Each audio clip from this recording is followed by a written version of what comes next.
Hi friends, ఇండియాలో ఆగ్రాలో ఉన్న మొఘల్ సామ్రాజ్యానికి చెందిన ఇంజనీర్లు సృష్టించిన ఒక అద్భుతం. దీని ప్రపంచంలో అందరూ తాజ్ మహల్ అంటారు. 42 ఎకరాల్లో విస్తీర్ణంలో గల ఈ కట్టడం దూరం నుంచి చూస్తే కూడా మెరుస్తూ ఉంటుంది. లోపల మాత్రం ఎన్నో అద్భుతాలను తనలో ఉంచుకుంది. పైన మేఘాలు చూస్తే ఎంతో ఉదాసయనంగా ఉన్నాయి. 400 సంవత్సరాల క్రితం కట్టిన ఈ పెద్ద కట్టడం ఒక అద్భుతం. ఇప్పుడు దాన్ని ప్రపంచంలోనే 7వ అద్భుతంగా పిలుస్తారు. దీనిని కట్టడానికి 20,000 మందికి పైగా శ్రామికులు కష్టపడ్డారు.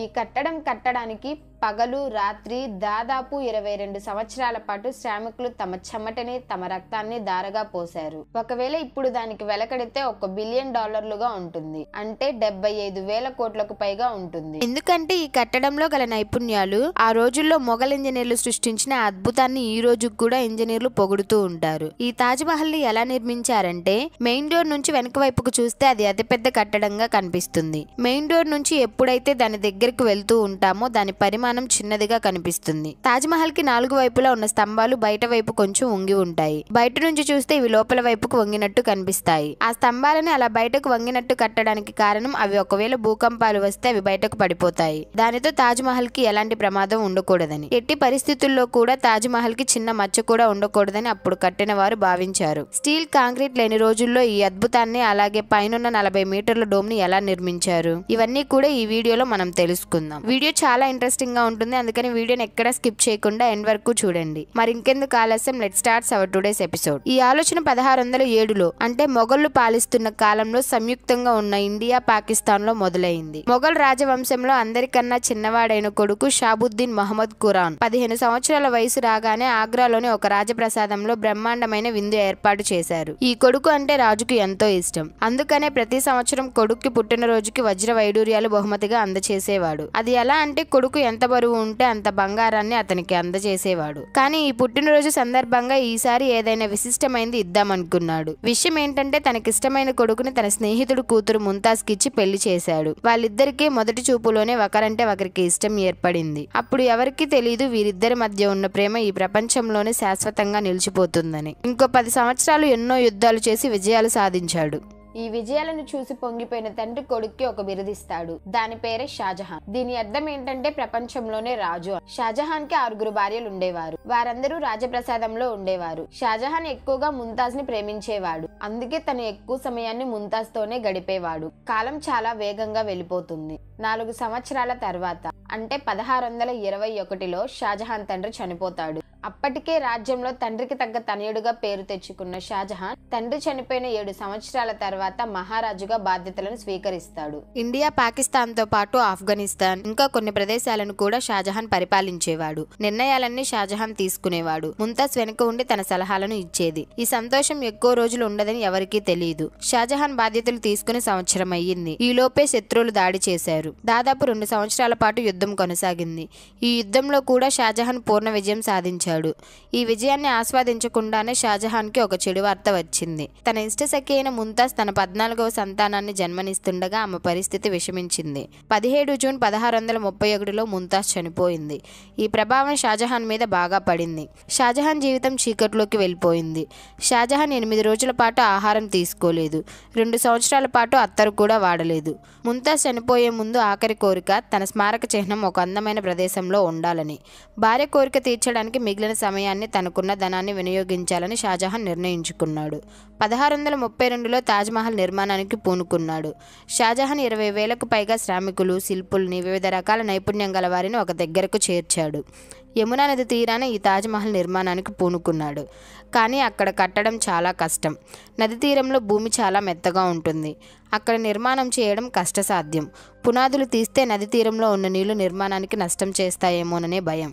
దానికి విరుగుడుగా అక్కడ ఇంజనీర్లు భూమి లోపల పెద్ద పెద్ద గుంతలు ఏర్పాటు చేశారు. ఈ సమస్య నుండి బయటపడడానికి ఈ గుంతల్ని రాళ్లతో నింపేశారు. దాని మీద రాళ్లతో కూడిన పెద్ద పెద్ద కాలమ్స్ నిర్మించాడు. ఈ పని సక్రమంగా చేయడానికి శ్రామికులతో పాటు ఏనుగులను కూడా పెద్ద సంఖ్యలో ఉపయోగించారు. ఇంజనీర్ల ఈ ఐడియా ఫలించింది. మెతక మట్టి మీద కూడా పునాదులు ఏర్పాటు చేశారు. ఇక దాని తర్వాత మిగిలింది భవన నిర్మాణం. ఇంకా అది ఎలా ఉండాలంటే అంతకు ముందు ఎవరూ చూసి ఉండకూడదు. ఈ భవన నిర్మాణానికి ఐడియా షాజహాన్ తన పూర్వీకులు కట్టిన నిర్మాణం నుంచి తీసుకున్నాడు. తండ్రి కట్టిన నిర్మాణం నుంచి, తాత కట్టిన నిర్మాణం నుంచి, తన మామ కట్టిన నిర్మాణం నుంచి ఒక్కొక్క ఐడియాని తీసుకున్నాడు. అన్నీ తీసుకున్న తర్వాత ఒక అందమైన అద్భుతమైన నిర్మాణం ముందుకొచ్చింది. నిర్మాణాన్ని కట్టడానికి కోట్ల సంఖ్యలో ఇటుకల్ని తయారు చేశారు.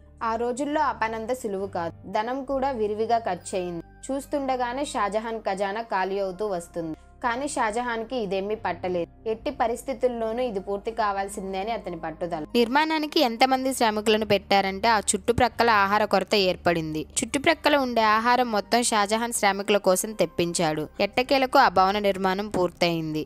ఇంకా మిగిలింది దానికి అందమైన ఆకృతి ఇవ్వడం. ఆగ్రా నుంచి 400 కిలోమీటర్ల దూరంలో ఉన్న రాజస్థాన్లోని మకరానా మార్బుల్ని తెప్పించారు. ఇది ప్రపంచంలోనే అత్యంత విలువైన పాలరాయి.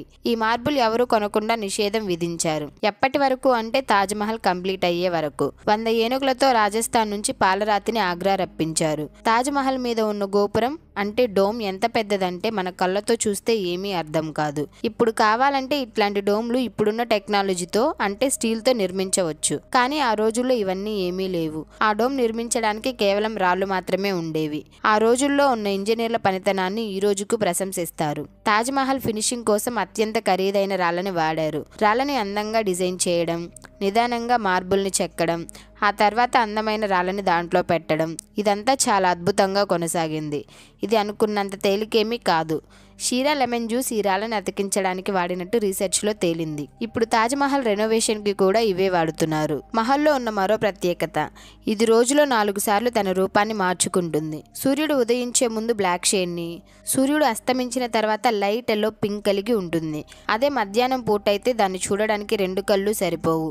నీలి ఆకాశంలో ముత్యంలా మెరుస్తుంటుంది. 22 సంవత్సరాల తర్వాత అంటే 1654లో దీని నిర్మాణం పూర్తయింది. షాజహాన్ తన భార్య స్మృతిలో ప్రపంచంలోనే అత్యంత అందమైన నిర్మాణాన్ని చేయగలిగాడు. ఈ నిర్మాణానికి తాజ్మహల్ అనే పేరు పెట్టారు. ప్రతి సంవత్సరం భార్య చనిపోయిన రోజున తాజ్మహల్ని చూస్తూ యమునా తీరంలో షాజహాన్ గడిపేవాడు. ప్రవేశ ద్వారం వద్ద అందమైన నగిషీల్ని చెక్కారు.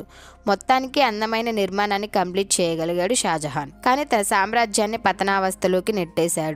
4 సంవత్సరాల తర్వాత అంటే 1658లో షాజహాన్ ముంతాజులకు పుట్టిన కొడుకు తండ్రిని సింహాసనం నుంచి దింపేసి తనను తాను రాజుగా ప్రకటించుకున్నాడు.